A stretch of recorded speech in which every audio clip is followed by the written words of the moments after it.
Hi friends, ಇವತ್ತು ನಾನಿಲ್ಲಿ egg pepper chilli ಮಾಡ್ತಾಯಿದ್ದೀನಿ. ತುಂಬ ಸಿಂಪಲಾಗಿ ಮಾಡ್ಬೋದಿದು, ಟೇಸ್ಟು ಚೆನ್ನಾಗಿರುತ್ತೆ. ಇಲ್ಲಿ ಒಂದು ಪ್ಯಾನ್ನ ಬಿಸಿಗಿಟ್ಟಿದ್ದೀನಿ. ಇದಕ್ಕೇ ಸ್ವಲ್ಪ ನಾನು ಎಣ್ಣೆನ ಹಾಕ್ಕೋತಾ ಇದ್ದೀನಿ. ಎಣ್ಣೆ ಸ್ವಲ್ಪ ಬಿಸಿ ಆಗಲಿ. ನೋಡಿ, ಬಿಸಿ ಆಗಿದೆ. ಇದಕ್ಕೆ ನಾನು 2 ದೊಡ್ಡ ಈರುಳ್ಳಿನ ಕಟ್ ಮಾಡಿ ಹಾಕ್ಕೊಂಡಿದ್ದೀನಿ. ಈರುಳ್ಳಿ ಜಾಸ್ತಿ ಹಾಕಿದಂಗೆ ಚೆನ್ನಾಗಿರುತ್ತೆ. ಇದು ಸ್ವಲ್ಪ ಫ್ರೈ ಆಗಲಿ. ಇದು ನೋಡಿ, ಜಸ್ಟ್ ಫ್ರೈ ಆಗಲಿ. ನೋಡಿ, ಈ ಥರ ಆದಮೇಲೆ ಇದಕ್ಕೆ ನಾನು 7-8 ಬೆಳ್ಳುಳ್ಳಿನ ಚಚ್ಚಿರುವಂಥದ್ದು ಹಾಕ್ಕೋತಾ ಇದ್ದೀನಿ. ಇದನ್ನು ಸ್ವಲ್ಪ ಫ್ರೈ ಮಾಡ್ಕೊಳ್ಳೋಣ. ಫ್ರೈ ಆಗಲಿ. ಇದು ಸ್ವಲ್ಪ ಕಲರ್ ಚೇಂಜ್ ಆಗಬೇಕು. ನೋಡಿ, ಇದು ಈ ಥರ ಬ್ರೌನ್ ಆಗಿದೆ. ಇದಕ್ಕೆ ಸ್ವಲ್ಪ ಅರಿಶಿನ ಹಾಕ್ಕೋತಾ ಇದ್ದೀನಿ. ಹಾಗೆ ಅರ್ಧ ಸ್ಪೂನ್ ಆಗುವಷ್ಟು ಗರಂ ಮಸಾಲ ಹಾಕ್ಕೋತಾ ಇದ್ದೀನಿ.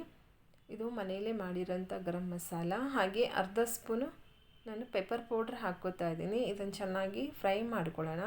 ನಿಮಗೆ ಜಾಸ್ತಿ ಖಾರ ಬೇಕಂದರೆ ಜಾಸ್ತಿ ಪೆಪ್ಪರ್ನ ಹಾಕ್ಕೋಬೋದು. ಸ್ವಲ್ಪ ಫ್ರೈ ಆದಮೇಲೆ ಇದಕ್ಕೆ ನೋಡಿ 1 ಬೌಲಾಗಷ್ಟು ನೀರು ಹಾಕ್ಕೋತಾ ಇದ್ದೀನಿ. ಸ್ವಲ್ಪ ಬೇಯಲಿ ಇದು. ನೋಡಿ, ಬೆಂದಿದೆ ಇದು. ನೋಡಿ, ಈ ಥರ ಬೆಂದಮೇಲೆ, ಈ ಥರ ಆದಮೇಲೆ, ಮೆತ್ತಗಾದಮೇಲೆ ಇದಕ್ಕೆ ನಾನು 1-2 ಎಸಳಾಗುವಷ್ಟು ಕರಿಬೇವು ಹಾಕ್ಕೋತಾ ಇದ್ದೀನಿ. ನೀವು ಜಾಸ್ತಿ ಬೇಕಂದರೆ ಜಾಸ್ತಿ ಹಾಕ್ಕೋಬೋದು. ಮತ್ತು 4-5 ಹಸಿಮೆಣ್ಸಿನ್ಕಾಯಿನ ಉದ್ದಕ್ಕೆ ಕಟ್ ಮಾಡಿ ಹಾಕ್ಕೊಂಡಿದ್ದೀನಿ. ಸ್ವಲ್ಪ ಇದಕ್ಕೇ ಟೇಸ್ಟಿಗೆ ಎಷ್ಟು ಬೇಕಷ್ಟು ಉಪ್ಪು ಹಾಕ್ಕೊಳ್ಳೋಣ. ಜಸ್ಟ್ ಫ್ರೈ ಮಾಡ್ಕೊಳ್ಳಿ. ಇದು ನೋಡಿ, ನೀರು ಕಮ್ಮಿ ಆಗಿದೆ. ನಾನು ಸ್ವಲ್ಪ ಹಾಕ್ಕೊಳ್ಳೋಣ.